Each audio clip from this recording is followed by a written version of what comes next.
Hey guys, how's this all going? So, I'm an idiot and I don't know where my intro went for this video. So, I'm re-recording this as I'm editing, and basically the video is going to be about the new iPhone 17 and its camera and video features and stuff like that.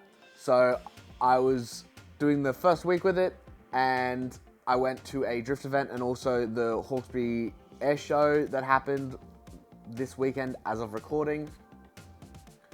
So I'm going to be talking about through the video just things I liked about it, things I didn't like, the editing of photos and stuff like that, and what have you. So I hope you guys all enjoy, and I'll cut to where I actually did a proper video. So hope you guys enjoy.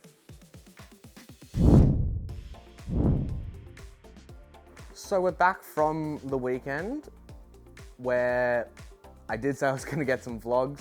I didn't end up doing it because I was scared to record myself in public. So, I've written down some notes that I wanted to talk about with using the iPhone versus using the camera. And I'm going to go over some of the good, some of the bad. And then I'm going to talk about what it's like editing the photos.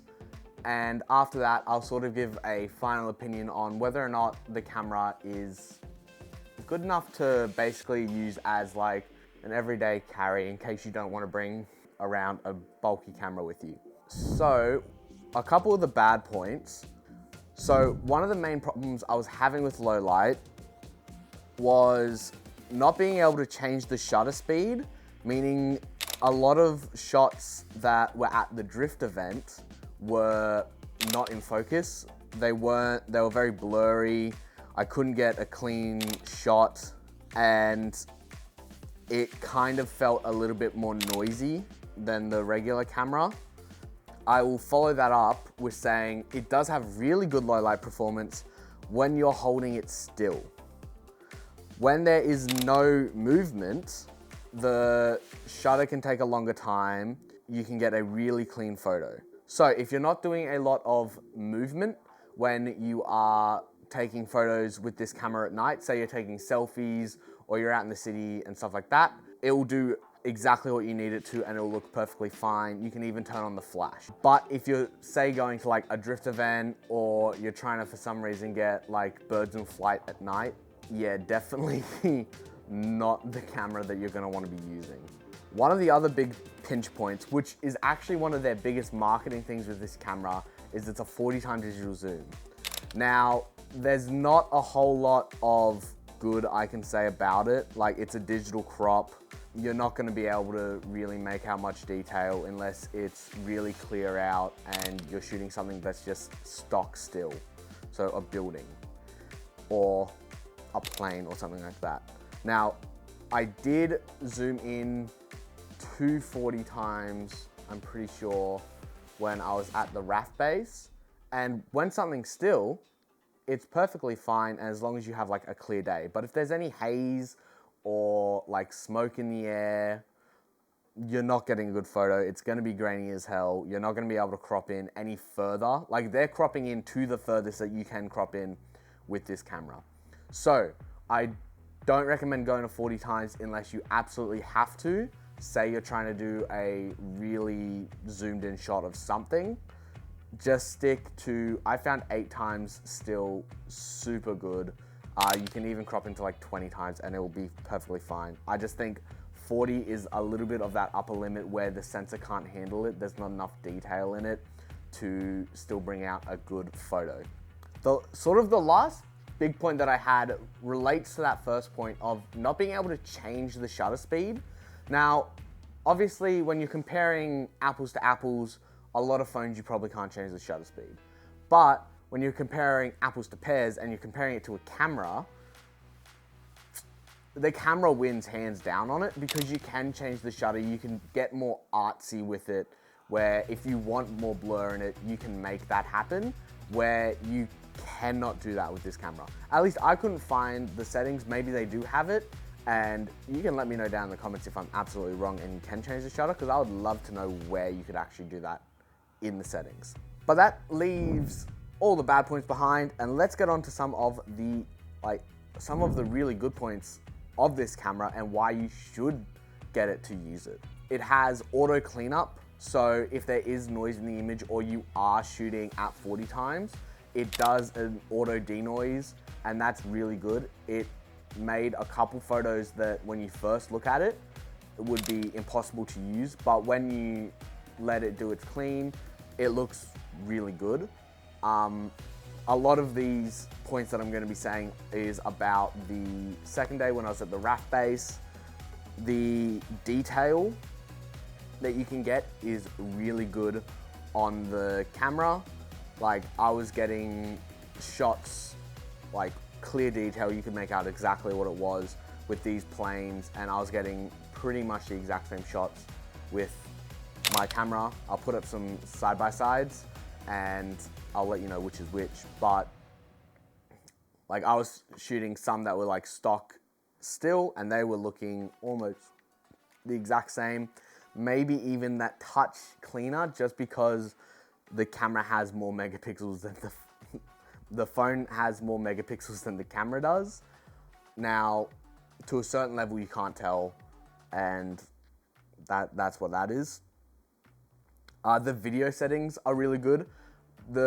Probably the downside with the video settings is the more demanding the settings, the less zoom that you can get in. So if you're shooting at 4K 120 frames, I think you can only zoom into 3 times, which is perfectly fine. Like, if you're wanting to get a super slow-mo shot, you're probably not gonna be trying to get a super slow-mo shot of something that's 100 meters away. Like, you're probably gonna be getting something that's pretty close that will still look really good and slowed down, and you can slow that down by 4 times and it will still look good in video editing and stuff like that.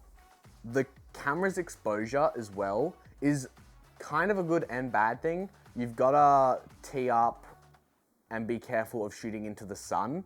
If you're shooting directly into the sun, it'll kind of expose for the sun, so nothing will sort of be like in detail. You won't really be able to see anything. Stuff will come out a little bit more black. Where if you're shooting with the sun behind you, it will show up with heaps more detail. You'll be able to get a much cleaner shot and it'll look much better. And I did say a little bit of it in the bad points, but with the good points, the low light is still a really good performing thing for this camera, for a phone camera. Now, it's not like spectacular, but low light is the hardest thing to shoot for any camera anyway. And small sensor cameras, regardless of how many megapixels, will always tend to look that little bit grainy. Those sensors in those cameras versus the phone are so much bigger, where when you're comparing the low light in this phone compared to the last generation phone, how much better it actually is. And that's sort of where that comparison should be. And the last thing is the selfie camera, like the front-facing camera. I actually really like the feature where you can hold it up vertically and it goes back and forth to the size or the amount of people that are in the frame. It means it's a little bit easier than doing this, and especially with that side button that came out in the 16s, made a little bit more sense to have it like that. It's a little bit easier to hold, and like, it is still a little bit low. Like, I'm still sort of holding the bottom of the phone. Like, I can't hold where I would hold for it, which is like middle phone, and have it like my button there.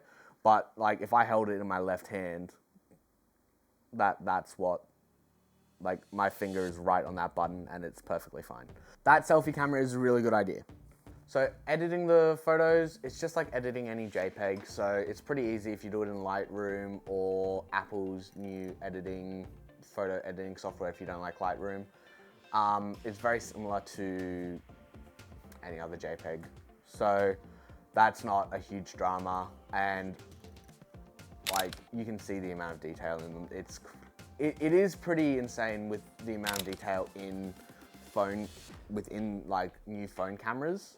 And I'm sure Apple's not the only one. I've just only ever used Apple. So I'm sure Samsung has stellar cameras and stuff like that as well. So moving on to final thoughts.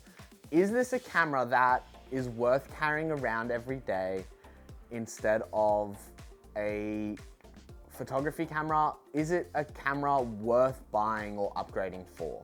If you like the features and the cons aren't that big of cons, like you're not shooting in night a lot, you're not shooting like drift events and stuff like that, then it's perfect. Like if you have a 3 or 4 year old model and you're wanting to upgrade, sure, that's exactly what I did.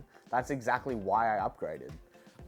If you're wanting it for the 40 times zoom, maybe give it a little bit to let the 40 times zoom get a little bit better. Because at the moment, yeah, it's still not up to full scratch.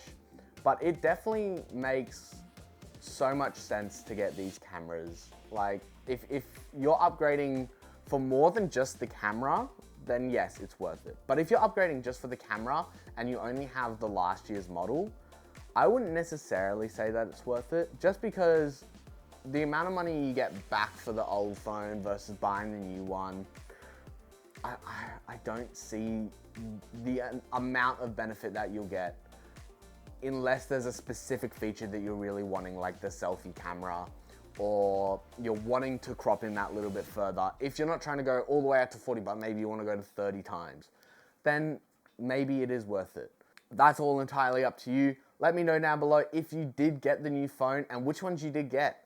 Anyway, guys, I hope to see you in the next one. See ya.